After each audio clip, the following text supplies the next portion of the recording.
ಮಾಜಿ ಸಚಿವರು ಶತಾಯುಷಿ ಜನನಾಯಕ ಡಾಕ್ಟರ್ ಭೀಮಣ್ಣ ಖಂಡ್ರೆ ಅವರ ಹೆಸರಲ್ಲಿ ಪತ್ರಕರ್ತರಿಗೆ ವಾರ್ಷಿಕ ಪ್ರಶಸ್ತಿ ನೀಡುವ ಉದ್ದೇಶದಿಂದ ಕರ್ನಾಟಕ ಕಾರ್ಯನಿರತ ಪತ್ರಕರ್ತರ ಸಂಘದಿಂದ ದತ್ತಿ ನಿಧಿ ಸ್ಥಾಪಿಸಲು ಇಂದು ಸಚಿವ ಈಶ್ವರ್ ಖಂಡ್ರೆ ಅವರು ಘೋಷಿಸಿದರು. ಗಾಂಧಿ ಭವನದಲ್ಲಿ ನಡೆದ ಪತ್ರಕರ್ತರ ಸಂಘದ ಪದಾಧಿಕಾರಿಗಳ ಪದಗ್ರಹಣ ಸಮಾರಂಭದಲ್ಲಿ ಮಾತನಾಡಿದ ಸಂದರ್ಭದಲ್ಲಿ ಅವರು, ಡಾಕ್ಟರ್ ಭೀಮಣ್ಣ ಖಂಡ್ರೆ ಅವರು ಪತ್ರಕರ್ತರೊಂದಿಗೆ ಬೆಳೆಸಿಕೊಂಡಿದ್ದ ಆತ್ಮೀಯ ಬಾಂಧವ್ಯವನ್ನು ಸ್ಮರಿಸಿ ಅವರ ಹೆಸರಲ್ಲಿ ಪ್ರಶಸ್ತಿ ನೀಡಲು KUWJಗೆ 2.5 ಲಕ್ಷ ರೂಪಾಯಿ ಠೇವಣಿ ನೀಡಲಾಗುವುದು ಎಂದರು.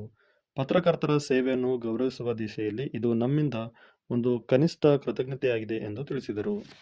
ಮಾಧ್ಯಮದ ಸ್ನೇಹಿತರು ಹೆಚ್ಚಿನ ರೀತಿಯಲ್ಲಿ ಪ್ರಕೃತಿ ಪರಿಸರದ ಬಗ್ಗೆ ಜಾಗೃತಿ ಮೂಡಿಸುವಂತದ್ದು, ಅರಿವು ಮೂಡಿಸುವಂತಹ ಒಂದು ಕೆಲಸ ಮಾಡಬೇಕು ಅನ್ನುವಂತ ಒಂದು ವಿನಂತಿಯನ್ನು ಮಾಡುತ್ತಾ, ನಿಮ್ಮ ಈ ಕಾರ್ಯನಿರತ ಪತ್ರಕರ್ತರ ಸಂಘ ಇನ್ನು ಉತ್ತರೋತ್ತರ ಬೆಳೀಲಿ. ಇವತ್ತು ನನ್ನ ಕಡೆಯಿಂದ ಈ ಒಂದು ಕಾರ್ಯನಿರತ ಪತ್ರಕರ್ತರ ಸಂಘಕ್ಕೆ ಪ್ರತಿ ವರ್ಷ ಅಂದ್ರೆ ನೀವೇನು ಒಬ್ಬರಿಗೆ ಒಂದು ಪ್ರಶಸ್ತಿ, ದತ್ತಿ ಪ್ರಶಸ್ತಿ ಕೊಡ್ತೀರಿ, ಅದಕ್ಕೆ ನಮ್ಮ ತಂದೆಯವರು ಈಗ 102 ವರ್ಷ, ಅವರಿಗೆ ಅನೇಕ ಜನ ನಮ್ಮ ಮಾಧ್ಯಮದ ಮಿತ್ರರು ನಮ್ಮ ತಂದೆಯವರ ಜೊತೆಯಲ್ಲಿ ಇವತ್ತು ಕೆಲಸ ಮಾಡಿದವರು ಇದ್ದಾರೆ. ಹೀಗಾಗಿ ಲೋಕನಾಯಕ ಶತಾಯುಷಿ ಡಾಕ್ಟರ್ ಭೀಮಣ್ಣ ಖಂಡ್ರೆ ಅವರ ಹೆಸರಲ್ಲಿ ವಾರ್ಷಿಕ ಪ್ರಶಸ್ತಿ ನೀಡಲು ಒಂದು 2.5 ಲಕ್ಷ ರೂಪಾಯಿ ನಾನು ಡಿಪಾಸಿಟ್ ಕೊಡ್ತೇನೆ. ಅದಕ್ಕೆ ಪ್ರತಿ ವರ್ಷ ಆ ಒಂದು ತಾವು ಪ್ರಶಸ್ತಿ ನೀಡುವಂತ ಒಂದು ಕೆಲಸ ಮಾಡಬೇಕು ಅಂತ ಹೇಳಿ ಈ ಶಿವಾನಂದ ತಗಡೂರ್ ಅವರಿಗೆ ಮತ್ತೊಮ್ಮೆ ಮತ್ತೆ ಎಲ್ಲಾ ಪದಾಧಿಕಾರಿಗಳಿಗೆ ನಿಮ್ಮೆಲ್ಲರಿಗೂ ಮತ್ತೊಮ್ಮೆ ನನ್ನ ವತಿಯಿಂದ, ನಮ್ಮ ಸರ್ಕಾರದ ವತಿಯಿಂದ ಹಾರ್ದಿಕ ಅಭಿನಂದನೆ, ಶುಭಾಶಯಗಳನ್ನು ಹೇಳಿ ನನ್ನ 2 ಮಾತುಗಳನ್ನು ಮುಗಿಸ್ತೇನೆ. ಜೈ ಹಿಂದ್, ಜೈ ಕರ್ನಾಟಕ. 46ನೇ ಶರಣಕಮ್ಮಟ ಅನುಭವ ಮಂಟಪ ಉತ್ಸವದ ಅಂಗವಾಗಿ ಇಂದು ಬಸವಕಲ್ಯಾಣ ನಗರದಲ್ಲಿ ಸೈಕಲ್ ಬಳಸೋಣ ಪರಿಸರ ಉಳಿಸೋಣ ಎಂಬ ಧ್ಯೇಯವಾಕ್ಯದೊಂದಿಗೆ ಸೈಕಲ್ ಜಾಥಾ ಕಾರ್ಯಕ್ರಮವನ್ನು ಹಮ್ಮಿಕೊಳ್ಳಲಾಯಿತು. ಬಾಲ್ಕಿಯ ಪೂಜ್ಯರಾದ ಶ್ರೀ ಗುರುಬಸವ ಪಟ್ಟದೇವರ ನೇತೃತ್ವದಲ್ಲಿ ನಡೆದ ಈ ಜಾಥಾ ಕಾರ್ಯಕ್ರಮದಲ್ಲಿ ಬೀದರ್ ಲೋಕಸಭಾ ಸದಸ್ಯರಾದ ಶ್ರೀ ಸಾಗರ್ ಖಂಡ್ರೆ ಭಾಗವಹಿಸಿದರು. ಸಾಗರ್ ಖಂಡ್ರೆ ಅವರು ಬಸವೇಶ್ವರ ವೃತ್ತದಲ್ಲಿ ಸೈಕಲ್ ಜಾಥಾವನ್ನು ಉದ್ಘಾಟಿಸಿ ಮಾತನಾಡಿ, ಪರಿಸರ ಸಂರಕ್ಷಣೆ, ಮಾಲಿನ್ಯ ತಡೆ ಮತ್ತು ಆರೋಗ್ಯಕರ ಜೀವನ ಶೈಲಿಗೆ ಇಂತಹ ಜಾಗೃತಿ ಕಾರ್ಯಕ್ರಮಗಳು ಮಹತ್ವದಾಗಿವೆ ಎಂದು ಅಭಿಪ್ರಾಯಪಟ್ಟರು. ಅನಂತರ ಬಸವೇಶ್ವರ ವೃತ್ತದಿಂದ ಅನುಭವ ಮಂಟಪದವರೆಗೆ ನಡೆದ ಸೈಕಲ್ ಜಾಥಾದಲ್ಲಿ ಸಾಗರ್ ಖಂಡ್ರೆ ಅವರು ಸ್ವತಃ ಭಾಗವಹಿಸಿ ಪರಿಸರ ಸ್ನೇಹಿ ಸಂಚಾರದ ಅಗತ್ಯತೆಯನ್ನು ಸಾರ್ವಜನಿಕರಿಗೆ ತಿಳಿಸಿದರು. ಕನ್ನಡ ಸಾಹಿತ್ಯ ಪರಿಷತ್ತು ಮತ್ತು ಸಮರ್ಥ ಸೇವೆ ಸಂಸ್ಥೆ ವತಿಯಿಂದ ಕರ್ನಾಟಕ ರಾಜ್ಯೋತ್ಸವ ಪ್ರಯುಕ್ತ ನವೆಂಬರ್ 26ರಂದು ಸಂಜೆ 5 ಗಂಟೆಗೆ ಕರ್ನಾಟಕ ಫಾರ್ಮಸಿ ಕಾಲೇಜಿನಲ್ಲಿ ಬೀದರ್ ಸಾಂಸ್ಕೃತಿಕ ಉತ್ಸವ ಆಯೋಜಿಸಲಾಗಿದೆ ಎಂದು ಸುರೇಶ್ ಚನ್ಶೆಟ್ಟಿ ಪತ್ರಿಕಾಗೋಷ್ಠಿಯಲ್ಲಿ ಹೇಳಿದರು. ನಗರದ ಪತ್ರಿಕಾ ಭವನದಲ್ಲಿ ಇಂದು ನಡೆದ ಮಾಧ್ಯಮಗೋಷ್ಠಿಯಲ್ಲಿ ಅವರು ಹೇಳಿದರು. ರಾಜ್ಯದಲ್ಲಿ ಪ್ರತಿಯೊಂದು ಜಿಲ್ಲೆಯೂ ತಮ್ಮದೇ ಆದ ವಿಶೇಷತೆಗೆ ಪ್ರಸಿದ್ಧಿ ಪಡೆದುಕೊಂಡಿದೆ. ಅದೇ ರೀತಿ ಬೀದರ್ ಜಿಲ್ಲೆಯನ್ನು ಅನೇಕ ಅರಸುಗಳು ಆಳಿದ ಜಿಲ್ಲೆಯಾಗಿದೆ. ಹಾಗೆಯೇ ಶರಣನಾಡು ಎಂದು ಪ್ರಸಿದ್ಧಿ ಪಡೆದುಕೊಂಡಿದೆ. ಬೇರೆ ಜಿಲ್ಲೆಯಲ್ಲಿ ಅನೇಕ ಕಾರ್ಯಕ್ರಮಗಳನ್ನು ಮಾಡಿಕೊಂಡು ಬರುತ್ತಿದ್ದಾರೆ. ಅದಕ್ಕೆ ಕೆಲವು ಸಂಘ ಸಂಸ್ಥೆಗಳು ಸೇರಿ ಬೀದರ್ ಸಾಂಸ್ಕೃತಿಕ ಉತ್ಸವವನ್ನು ಮಾಡಲು ಮುಂದಾಗಿದ್ದೇವೆ. ನಾಡಿನ ಖ್ಯಾತ ಗಾಯಕರಾದ ವಿಜಯ್ ಪ್ರಕಾಶ್ ಹಾಗೂ ಅವರ ತಂಡ ಸಂಗೀತ ಸಂಜೆ ಕಾರ್ಯಕ್ರಮ ನಡೆಸಿಕೊಳ್ಳಲಿದ್ದಾರೆ. ಚಿತ್ರನಟಿ ಅಮೂಲ್ಯ ಕೂಡ ಭಾಗವಹಿಸಲಿದ್ದಾರೆ. ಅನುಶ್ರೀ ನಿರೂಪಣೆ ಮಾಡಲಿದ್ದಾರೆ. ಅಂತೆಯೇ ಬೀದರ್ ಜಿಲ್ಲೆಯ ಅನೇಕ ಕಲಾವಿದರು ಕೂಡ ಈ ಕಾರ್ಯಕ್ರಮದಲ್ಲಿ ತಮ್ಮ ಕೊಡುಗೆ ನೀಡಲಿದ್ದಾರೆ ಎಂದು ಹೇಳಿದರು.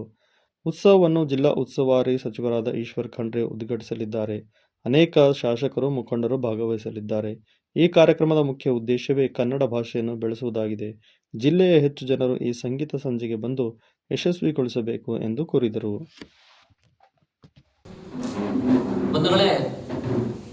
ಇಡೀ ಕರ್ನಾಟಕದಲ್ಲಿ ಒಂದಿಷ್ಟು ಜಿಲ್ಲೆಗಳನ್ನ ತೆಗೆದುಕೊಂಡು ನೋಡಿದಾಗ ಒಂದೊಂದು ಜಿಲ್ಲೆ ಒಂದೊಂದಕ್ಕೆ ಪ್ರಸಿದ್ಧಿಯನ್ನು ಪಡೆದು ನಮ್ಗೆ ಗೊತ್ತಿದೆ. ಆದರೆ ಬೀದರ್ ಜಿಲ್ಲೆಯನ್ನ ತೆಗೆದುಕೊಂಡು ನೋಡಿದಾಗ ಐತಿಹಾಸಿಕವಾಗಿ ಅನೇಕ ಅರಸರುಗಳು ನಾಡಿದಂಥ ನಾಡು ನಮ್ಮ ಬೀದರ್ ಜಿಲ್ಲೆಯಾಗಿದೆ. ಹೀಗಾಗಿ ಇಂಥ ಒಂದು ಐತಿಹಾಸಿಕ ನಗರದಲ್ಲಿ ನಾವು ಕರ್ನಾಟಕ ರಾಜ್ಯೋತ್ಸವ ಪ್ರಯುಕ್ತ ಒಂದು ಬೀದರ್ ಸಾಂಸ್ಕೃತಿಕ ಉತ್ಸವನ ಆಯೋಜನೆ ಮಾಡಲಾಗಿದೆ. ಕಾರಣ ಇಷ್ಟೇ, ಸುಮಾರು ದಿನಗಳಿಂದ ಬಹಳ ಸಲ ನಾವು ಮೈಸೂರು ದಸರಾ ಇರ್ಬೋದು, ಹಂಪಿ ಉತ್ಸವ ಇರ್ಬೋದು, ಕಿತ್ತೂರು ಉತ್ಸವ ಇರ್ಬೋದು, ರಾಜ್ಯದ ಅನೇಕ ಜಿಲ್ಲೆಗಳಲ್ಲಿ ಅನೇಕ ಉತ್ಸವಗಳು ನಿರಂತರವಾಗಿ ನಡೀತಾ ಇರ್ತವೆ. ಆದ್ರೆ ನಮ್ಮಲ್ಲಿ ಆ ಪರಂಪರೆ ಯಾಕೋ ಆಗ್ತಾ ಇಲ್ಲ. ಹೀಗಾಗಿ ನಾವು ಒಂದಿಷ್ಟು ಜಿಲ್ಲಾಡಳಿತ ಸರ್ಕಾರ ಏನ್ ಮಾಡ್ತಾ ಗೊತ್ತಿಲ್ಲ, ನಾವು ಸಂಘ ಸಂಸ್ಥೆಗಳೇ ಸೇರ್ಕೊಂಡು ಯಾಕೆ ಇಂಥ ಒಂದು ಉತ್ಸವನ ಮಾಡಬಾರ್ದು ಅನ್ನೋ ಉದ್ದೇಶದಿಂದ ಬೀದರ್ ಸಾಂಸ್ಕೃತಿಕ ಉತ್ಸವನ ಆಯೋಜನೆ ಮಾಡಲಾಗಿದೆ. ಅದೊಂದು ಸಂಗೀತ ಸಂಜೆ ಕಾರ್ಯಕ್ರಮ ಇರುತ್ತೆ. ಕಾರ್ಯಕ್ರಮ ಸಾಯಂಕಾಲ 5 ಗಂಟೆಗೆ ಬೀದರ್ ನಗರದ ಫಾರ್ಮಸಿ ಕಾಲೇಜಿನ ಆವರಣದಲ್ಲಿ ಕಾರ್ಯಕ್ರಮ ಆರಂಭವಾಗುತ್ತೆ. ಕಾರ್ಯಕ್ರಮದಲ್ಲಿ ಬಹುಮುಖ್ಯವಾಗಿ ಈ ನಾಡಿನ ಖ್ಯಾತ ಸಂಗೀತ ಗಾಯಕರು ದಿಗ್ಗಜರಾಗಿರುವಂತ ವಿಜಯ್ ಪ್ರಕಾಶ್ ಮತ್ತು ಅವ್ರ ತಂಡ ಇಡೀ ಕಾರ್ಯಕ್ರಮವನ್ನ, ಸಂಗೀತದ ಸಂಜೆ ಕಾರ್ಯಕ್ರಮ ನಮಗೆ ಅವ್ರು ಉಣಬಡಿಸಲಿದ್ದಾರೆ. ಜೊತೆಗೆ ಅದೇ ಸಮಾರಂಭದಲ್ಲಿ ಚಿತ್ರನಟಿಯಾಗಿರುವಂತಹ ಅಮೂಲ್ಯರವರು ಸಮಾರಂಭದಲ್ಲಿ ಭಾಗವಹಿಸ್ತಾರೆ. ನಾಡಿನ ಖ್ಯಾತ ನಿರೂಪಕರಲ್ಲಿ ಒಬ್ಬಾಗಿರುವಂತ ಅನುಶ್ರೀ ಅವರು ಆ ಸಮಾರಂಭದ ನಿರೂಪಣೆಯನ್ನು ಮಾಡ್ತಾರೆ. ಕಾರ್ಯಕ್ರಮದಲ್ಲಿ ಬೆಂಗಳೂರಿನ ಇದೊಂದು ತಂಡ ಒಂದ್ ಕಡೆ ಆದ್ರೆ ಬೀದರ್ ಜಿಲ್ಲೆಯ ಅನೇಕ ಕಲಾವಿದರನ್ನ, ಉದಾಹರಣೆಗಾಗಿ ಶಿವಾನಿ ಇರ್ಬೋದು, ಜೊತೆಗೆ ರೇಖಾ ಪರವ್ ಸೌದಿ ಇರ್ಬೋದು, ಈ ರೀತಿಯಾಗಿ ಸ್ಥಳೀಯ ಕಲಾವಿದರಿಗೂ ಸಹ ಅಲ್ಲಿ ಒಂದು ಕಾರ್ಯಕ್ರಮವನ್ನು ಆಯೋಜನೆ ಮಾಡಲಾಗಿದೆ. ಸಮಾರಂಭವನ್ನ ನಮ್ಮ ಜಿಲ್ಲಾ ಉಸ್ತುವಾರಿ ಸಚಿವರು ಕಾರ್ಯಕ್ರಮ ಉದ್ಘಾಟನೆ ಮಾಡ್ತಾರೆ. ಅದ್ರ ಜೊತೆಗೇನೆ ನಮ್ಮ ಬೀದರಿನ ಅನೇಕ ಶಾಸಕರಿರ್ಬೋದು, MLCಗಳಿರ್ಬೋದು, ವಿಧಾನ ಪರಿಷತ್ ಸಂಸದರಿರ್ಬೋದು, ಇವರೆಲ್ಲರೂ ಆ ಸಮಾರಂಭದಲ್ಲಿ ಭಾಗವಹಿಸ್ತಾರೆ. ಒಟ್ಟಾರೆಯಾಗಿ ಈ ಎರಡು ಸಂಸ್ಥೆಗಳು ಸುಮಾರು ದಿನಗಳಿಂದ ಬೀದರ್ನಲ್ಲಿ ಈ ತರ ಒಂದು ದೊಡ್ಡ ಕಾರ್ಯಕ್ರಮ ಆಯೋಜನೆ ಮಾಡಬೇಕು ಅನ್ನೋ ಕಾರಣಕ್ಕೆ, ಯಾಕಂದ್ರೆ ಈ ಕನ್ನಡ ಭಾಷೆ ಸಾಹಿತ್ಯವನ್ನು ಶ್ರೀಮಂತಗೊಳಿಸಬೇಕಾಗಿದ್ರೆ ಅನೇಕರು ಅನೇಕ ರೀತಿಯಲ್ಲಿ, ಉದಾಹರಣೆಗಾಗಿ ನಮ್ಮ ಶರಣರು ವಚನಗಳ ಮೂಲಕ ಈ ಭಾಷೆಯನ್ನ ಶ್ರೀಮಂತಗೊಳಿಸಿದ್ದು ನಮ್ಗೆ ಗೊತ್ತಿದೆ. ನಮ್ಮ ದಾಸರು ಕೀರ್ತನೆಗಳ ಮೂಲಕ ಈ ಭಾಷೆಯನ್ನ ಶ್ರೀಮಂತಗೊಳಿಸಿದೆ. ಅನೇಕ ನಮ್ಮ ಜನಪದ ಕಲಾವಿದರು ಹಾಡುಗಳನ್ನ ಹಾಡೋದ್ರ ಮೂಲಕ ಈ ಕನ್ನಡ ಭಾಷೆಯನ್ನ ಶ್ರೀಮಂತಗೊಳಿಸಿದೆ. ಹೀಗಾಗಿ ಈ ತರ ಕನ್ನಡ ಭಾಷೆನ ಇನ್ನೂ ಹೆಚ್ಚಾಚಿಗೆ ಜನರ ಹತ್ರ ಮುಟ್ಟಬೇಕು ಅನ್ನೋ ಉದ್ದೇಶದಿಂದ, ಯಾಕಂದ್ರೆ ಅನಿವಾರ್ಯತೆ ಅಗತ್ಯತೆಯೂ ಇವತ್ತಿದೆ. ಉದಾಹರಣೆಗಾಗಿ ನಾವು ಇಲ್ಲೇ ನಮ್ಮ ಜಿಲ್ಲೆಯಲ್ಲೇ ನೋಡ್ತಾ ಇದ್ದೀವಿ, ಇವತ್ತಿಗೂ ಅನೇಕ ನಮ್ಮ ಸರ್ಕಾರಿ ಶಾಲೆಗಳು ಮುಚ್ಚುವಂತ ಸ್ಥಿತಿಯಲ್ಲಿ ಇದಾವೆ. ಸುಮ್ಮನೆ ಇರೋಂಥ ಶಾಲೆಗಳಿಗೆ ಕರ್ನಾಟಕ ಪಬ್ಲಿಕ್ ಶಾಲೆ ಅಂತ ಹಾಕೊಂಡು ಈ ತರ ಅನೇಕ ಶಾಲೆಗಳಲ್ಲಿ ಮೂಲಭೂತ ಸೌಕರ್ಯಗಳ ಕೊರತೆಯಿಂದ ನಮ್ಮ ಶಾಲೆಗಳು ಮುಚ್ಚುತ್ತಾವೆ. ಬಹಳ ಸಲ ಈ ಮಾತನ್ನ ಅನೇಕ ಗಮನಕ್ಕೆ ತಂದ್ರು ಸಹ ಇದು ರಾಜ್ಯ ಮಟ್ಟದ ಸಮಸ್ಯೆ ಆದ್ರೂ ಸಹ ಬೀದರ್ ಜಿಲ್ಲೆಯಲ್ಲಿ ಸಹ ಎಲ್ಲ ಕಡೆ ನೋಡ್ತೀವಿ. ಇವೆಲ್ಲದಿಂದ ಜನರಲ್ಲಿ ಒಂದು ಕನ್ನಡದ ಪ್ರಜ್ಞೆಯನ್ನ ಹುಟ್ಟಿಸ್ಬೇಕು, ಭಾಷೆಯ ಬಗ್ಗೆ ಪ್ರೀತಿಯನ್ನ ಹುಟ್ಟಿಸ್ಬೇಕು. ಇಂಥ ಹಲವಾರು ವಿಚಾರಗಳನ್ನ ಇಟ್ಕೊಂಡು ಇಂಥ ಒಂದು ಸಾಂಸ್ಕೃತಿಕ ಉತ್ಸವನ ನಾವು ಆಯೋಜನೆ ಮಾಡಲಾಗಿದೆ. ಹೀಗಾಗಿ ನಾನು ನನ್ನೆಲ್ಲ ಮಾಧ್ಯಮದ ಸ್ನೇಹಿತರಲ್ಲಿ, ಮಿತ್ರರಲ್ಲಿ ಪ್ರೀತಿಪೂರ್ವಕ ಮನವಿಯನ್ನ ಮಾಡ್ಕೊಳ್ತಾ ಇದ್ದೀವಿ. ಪ್ರಥಮ ಬಾರಿಗೆ ಕನ್ನಡ ಸಾಹಿತ್ಯ ಪರಿಷತ್ತು, ನಮ್ಮ ಸಮರ್ಥ ಸೇವಾ ಸಂಸ್ಥೆ ಈ ತರ ನಾವು ಈವೆಂಟ್ ಅನ್ನ ಮಾಡಿದಿರ್ಲಿಲ್ಲ ಮುಂಚೆನೆ. ಬರೀ ಸಮ್ಮೇಳನಗಳನ್ನ, ವಿಚಾರ ಸಂಕಿರಣಗಳನ್ನ ಈ ತರ ಮಾಡ್ಕೊಂಡು ಬಂದೀವಿ. ಆದ್ರೆ ಇಂಥ ದೊಡ್ಡ ಉತ್ಸವನ ಈ ಮುಂಚೆ ಮಾಡಲಿಲ್ಲ. ಕಾರ್ಯಕ್ರಮಗಳಿಗೆ ಮೆರೆತಿರ್ತಕ್ಕಂಥದ್ದು ಮಾಧ್ಯಮ. ತಮ್ಮೆಲ್ಲರಲ್ಲೂ ಒಂದು ವಿನಂತಿ ಇದೆ. ಸಾಹಿತ್ಯ ಪರಿಷತ್ತು ಮತ್ತು ಸಮರ್ಥ ಸಂಸ್ಥೆ ಒಂದು ವಿನೂತನವಾದಂಥ ಒಂದು ಕಾರ್ಯಕ್ರಮವನ್ನು ಆಯೋಜಿಸಿದೆ. ಇದು ಬಹಳ ದೊಡ್ಡ ಕಾರ್ಯಕ್ರಮ ಯಶಸ್ವಿಗೆ ತಮ್ಮ ಸಹಕಾರವನ್ನು ಕೊಡ್ತಾ ಜಿಲ್ಲೆಯ ಜನರಲ್ಲಿ, ಸಾರ್ವಜನಿಕರಲ್ಲಿ ಈಗಾಗಲೇ ಎಲ್ಲ ರೀತಿಯ ತಯಾರಿಗಳನ್ನು ಅವ್ರು ಮಾಡಿಕೊಂಡಿದ್ದಾರೆ. ನಾವು ಆಗಲಿ ಅಥವಾ ಶಶಿ ವಸತಿ ಆಗಲಿ, ವೇದಿಕೆ ಮೇಲೆ ಕೂತ ಎಲ್ಲ ಹಿರಿಯರಾಗಲಿ, ಅವರ ಕಾರ್ಯಕ್ರಮದ ಎಲ್ಲ ತಯಾರಿಗಳಿಗೆ ನಾವು ಸಹಕಾರವನ್ನು ನೀಡ್ತಾ ಇದ್ದೇವೆ. ಆ ಕಾರ್ಯಕ್ರಮ ಇದೆ ಜಿಲ್ಲಾ ಸಾಹಿತ್ಯ ಪರಿಷತ್ತು ಮತ್ತು ಸಮರ್ಥ ಸಂಸ್ಥೆ. ಹಾಗಾಗಿ ಸಾರ್ವಜನಿಕರಲ್ಲಿ ಇನ್ನೂ 2 ದಿನ ಕಾರ್ಯಕ್ರಮ ನಾಡದಿದೆ. ಇವತ್ತು ಮತ್ತು ನಾಳೆ ಹೆಚ್ಚಿನ ಜನ ಈ ಕಾರ್ಯಕ್ರಮದ ಸದುಪಯೋಗ ಪಡ್ಕೋಬೇಕು. ಯುವಕರು ಮುಂದಾಗಿ ಈ ಕಾರ್ಯಕ್ರಮ ಮಾಡ್ತಾರೆ. ಈ ಕಾರ್ಯಕ್ರಮಕ್ಕೆ ತನು ಮನ ಧನದಿಂದ ಎಲ್ಲರೂ ಬೆಂಬಲಿಸಬೇಕು ಅಂತಕ್ಕಂಥ ವಿಚಾರವನ್ನು ಹೇಳ್ತಾ, ಬಹಳಷ್ಟು ಜನ ಈ ಕಾರ್ಯಕ್ರಮಕ್ಕೆ ಹಿಂದೆ ನಿಂತು ಸಹಕಾರ ಕೊಡ್ತಾ ಇದ್ದಾರೆ. ಕಾರ್ಯಕ್ರಮ ತುಂಬ ಯಶಸ್ವಿ ಆಗುತ್ತೆ ಅಂತಕ್ಕಂಥ ವಿಶ್ವಾಸ ನಮಗಿದೆ. ಆ ಯಶಸ್ವಿಗೆ ನಮ್ಮ ಮಾಧ್ಯಮದ ಮಿತ್ರರು ಮತ್ತೆ ಗರಿಗಳನ್ನು ಹಂಚಬೇಕು ಅಂತ ಹೇಳ್ಕೊಂಡು ನಮ್ಮ ಮಾತನ್ನು ಮುಗಿಸ್ತೀನಿ. ಮರಾಠ ಸಮಾಜ ವತಿಯಿಂದ ಇದೇ ನವೆಂಬರ್ 30ರಂದು ಜಿಲ್ಲೆಯ ಗಣೇಶ್ ಮೈದಾನದಲ್ಲಿ ಜಿಲ್ಲಾ ಮಟ್ಟದ ಸ್ವಾಭಿಮಾನ ಮರಾಠ ಸಮಾವೇಶ ಕಾರ್ಯಕ್ರಮವನ್ನು ಹಮ್ಮಿಕೊಳ್ಳಲಾಗಿದೆ. ಈ ಕಾರ್ಯಕ್ರಮಕ್ಕೆ ವಿಶೇಷವಾಗಿ ಕಾರ್ಮಿಕ ಸಚಿವರಾದ ಸಂತೋಷ್ ಲಾಡ್ ಬರಲಿದ್ದಾರೆ ಎಂದು ಹೇಳಿದರು. ನಗರದ ಪತ್ರಿಕಾ ಭವನದಲ್ಲಿ ಇಂದು ನಡೆದ ಪತ್ರಿಕಾಗೋಷ್ಠಿಯಲ್ಲಿ ಅವರು ಮಾತನಾಡಿದರು. ಸಮಾಜದ ಮುಖಂಡರು ಸೇರಿ ಮರಾಠ ಸಮಾಜವನ್ನು ಜಾಗೃತಿ ಮಾಡಬೇಕು ಎಂದು ಈ ಕಾರ್ಯಕ್ರಮ ಮಾಡಲಾಗುತ್ತಿದೆ. ಮಾಧ್ಯಮ ಪ್ರತಿನಿಧಿಗಳ ಪ್ರಶ್ನೆ ಉತ್ತರಿಸುತ್ತಾ ಈ ಕಾರ್ಯಕ್ರಮ ಕೇವಲ ನಮ್ಮ ಸಮಾಜದ ಜಾಗೃತಿಗಾಗಿ ಮಾಡಲಾಗುತ್ತಿದೆ. ಇದರಲ್ಲಿ ಯಾವುದೇ ರಾಜಕೀಯ ಮಾಡುತ್ತಿಲ್ಲ ಮತ್ತು ಸರ್ಕಾರದಿಂದ ಯಾವುದೇ ತರಹ ಬೇಡಿಕೆ ಕೂಡ ಇಲ್ಲ ಎಂದು ಸ್ಪಷ್ಟಪಡಿಸಿದರು. ಮರಾಠ ಸಮಾಜವನ್ನು ಒಗ್ಗೂಡಿಸುವ ನಿಟ್ಟಿನಲ್ಲಿ ನಾವು ದುಡಿಯುತ್ತಿದ್ದೇವೆ.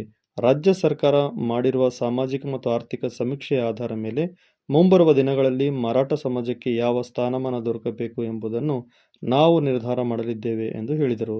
ಸಮಾಜದ ಒಗ್ಗಟ್ಟಿಗಾಗಿ, ಏಕತೆಗಾಗಿ, ಅಭಿವೃದ್ಧಿಗಾಗಿ ಸಂಘಟಿತರಾಗಬೇಕು. ಸಂಘಟನೆಯಿಂದ ಸಮಾಜ ತೊಂದರೆಗಳಿಗೆ ಪರಿಹಾರ ನೀಡಲು ಸಾಧ್ಯವಾಗುತ್ತದೆ ಎಂದರು. ಹೇಳ್ತಕ್ಕಂಥದ್ದಂದರೆ ಬರ್ತಕ್ಕಂಥ 30ನೇ ನವೆಂಬರ್ 30th ನವೆಂಬರ್ 2025 ಬೀದರ್ ಜಿಲ್ಲೆಯಲ್ಲಿ irrespective of the party, no party symbol, no party, ಇಡೀ ಮರಾಠ ಸಮಾಜದ ಸ್ವಾಭಿಮಾನಿ ಮೇಳವನ್ನು ಹಮ್ಮಿಕೊಂಡಿದ್ದೇವೆ. ಅದಕ್ಕೆ ಈ ರಾಜ್ಯದ ಕಾರ್ಮಿಕ ಸಚಿವರಾದಂಥ ಸನ್ಮಾನ್ ಶ್ರೀ ಸಂತೋಷ್ ಲಾಡ್ಜಿ ಅವರು ಬರ್ತಾ ಇದ್ದಾರೆ. ತಮ್ಮ ಮುಖಾಂತರ ನಮ್ಮ ಕಾರ್ಯಕ್ರಮದ ಬಗ್ಗೆ ತಮಗೆ ಹೇಳಬೇಕಂತ ನಾವು ಇಲ್ಲಿ ಪತ್ರಿಕಾ ಪರಿಷತ್ತನ್ನು ಕರೆದಿದ್ದೇವೆ. ಈ ಉದ್ದೇಶ ಏನಿದೆ ಅಂತ ಬಹಳ ಜನ ಕೇಳ್ತಾ ಇದ್ರು. ಅದಕ್ಕೆ ಯಾಕ್ರೆ ಹೀಗೆ ಯಾಕೆ ಅಂತ ಸಮಾಜದ ಯಾವಾಗ ಯಾವ ಕೆಲಸಗಳನ್ನು ಮಾಡಬೇಕಾಗ್ತದ. 15 days ಮುಂಚೆ 1 month ಸೆನ್ಸಸ್ ಆಯಿತು. ಸೆನ್ಸಸ್ ಆಗಿದ್ರೆ ನಾವು ನಮ್ಮ ಸಮಾಜದ ಬಗ್ಗೆ ಎಲ್ಲರೂ ಕೂತ್ಕೊಂಡು ಚರ್ಚೆನೂ ಮಾಡಿದ್ದೇವೆ. ಅದೇ ರೀತಿ ಈಗ ಸ್ವಲ್ಪ ಬಹಳ ಗ್ಯಾಪ್ ಆಗಿದೆ. ಸಮಾಜದ ಒಂದು ಸ್ವಲ್ಪ ಚೇತನ ಜಾಗೃತಿ ಮಾಡಬೇಕಂತ ನಾವು ಎಲ್ಲರೂ ಕೂತ್ಕೊಂಡು ಇಡೀ ರಾಜ್ಯ, ನಮ್ಮ ಜಿಲ್ಲೆ ಎಲ್ಲ ಮುಖಂಡರು, ಎಲ್ಲ ಸಮಾಜ ಪ್ರಮುಖರು ಈ ಸಮಾವೇಶವನ್ನು ತಗೋತಾ ಇದ್ದೇವೆ. ಅದಕ್ಕೋಸ್ಕರ ತಮ್ಮ ಕೃಪಾದೃಷ್ಟಿ ನಮ್ಮ ಮೇಲೆ ಇರಿ. ಈ ಮುಖಾಂತರ ಮ್ಯಾಕ್ಸಿಮಮ್ ಜನರ ಹತ್ರ ಮುಟ್ಟಬೇಕು ಈ ಮೆಸೇಜ್. ಇಡೀ ಜಿಲ್ಲೆಯಲ್ಲಿ ಇರ್ತಕ್ಕಂಥ ಮರಾಠಿ ಜನ ಯಾರು ಮರಾಠಗರಿದ್ದಾರ ಅವ್ರಿಗೆ ಈ ಸಂದೇಶ ಮುಟ್ಟಬೇಕು ತಮ್ಮ ಮುಖಾಂತರ ಅಂತ ನಾವು ಈ ಪತ್ರಕಾರ ಪರಿಷತ್ ತಗೋತಾ ಇದ್ದೇವೆ. ಸೆನ್ಸಸ್ ಆಗಿನ ಬಾದ್ ಇವೆಲ್ಲ ಮುಂದಿನ ಸಂಘರ್ಷ. ಈ ರಾಜ್ಯ ಸರ್ಕಾರ ಇದು ಸೆನ್ಸಸ್ ಮಾಡಿದಲ್ಲ, ಶೈಕ್ಷಣಿಕವಾಗಿ ಆಗಲಿ ಮತ್ತು ಆರ್ಥಿಕವಾಗಿ ಆಗಲಿ, ಅದು ಸೆನ್ಸಸ್ ಹೊರಗೆ ಬಂದಿದ್ದ ಬಾದ ಅವೆಲ್ಲ ಮುಂದಿನ ಏನದ ನಮ್ಮ ಸಮಾಜಕ್ಕೆ ಏನದ ರಾಜ್ಯದಲ್ಲಿ ಯಾವ ಸ್ಥಾನಮಾನ ಸಿಗುತ್ತೆ ಅವಾಗ ಏನದ ಅವು ಎಲ್ಲ ಡಿಮಾಂಡ್ಸ್ಗಳು ಇರುತ್ತೆ. ಮತ್ತು ಇದ್ದಂಥ ಕ್ಯಾಟಗರಿಗಳು ಏನಿದೆ ಕರ್ನಾಟಕ ರಾಜ್ಯದಲ್ಲಿ ಅದು ಕೂಡ ಏನಂತ ಈ ಸೆನ್ಸಸ್ ಹೊರಗೆ ಬಂದಿರೋದ ರೀಶಫಲ್ ಆಗ್ತಾ ಇದ್ದೇವೆ. ಈ 2A ಮ್ಯಾಟರ್ ಈಗ ಸದ್ದಂತೂ ಇಲ್ಲ. ತಾವು ಈ ಎಲ್ಲರಿಗೆ ಏನಂತ ಈ ಪ್ರಿಂಟ್ ಮೀಡಿಯಾ ಆಗಲಿ ಮತ್ತು ಪ್ರೆಸ್ ಮೀಡಿಯಾ ಆಗಲಿ ಈ ಎಲ್ಲ ಮೀಡಿಯಾದವರಿಗೆ ಏನಂತ ನಾವು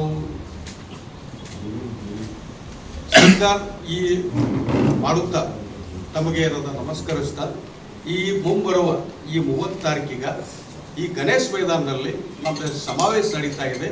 ಅದು ಪೂರ್ತಿ ಏನಂತ ತಮ್ಮ ಮುಖಾಂತರ ಏನಂತ ನಮ್ಮ ಸಮಾಜಕ್ಕೆ ಈ ಬೀದರ್ ಜಿಲ್ಲೆ ಆಗಲಿ ಜಿಲ್ಲಾದಂಥ ಸಮಾಜಕ್ಕೆ ಏನಂತ ಹಳ್ಳಿಯನ್ನು ವಾಸ ಮಾಡ್ತಾ ಇದ್ದಾರೆ.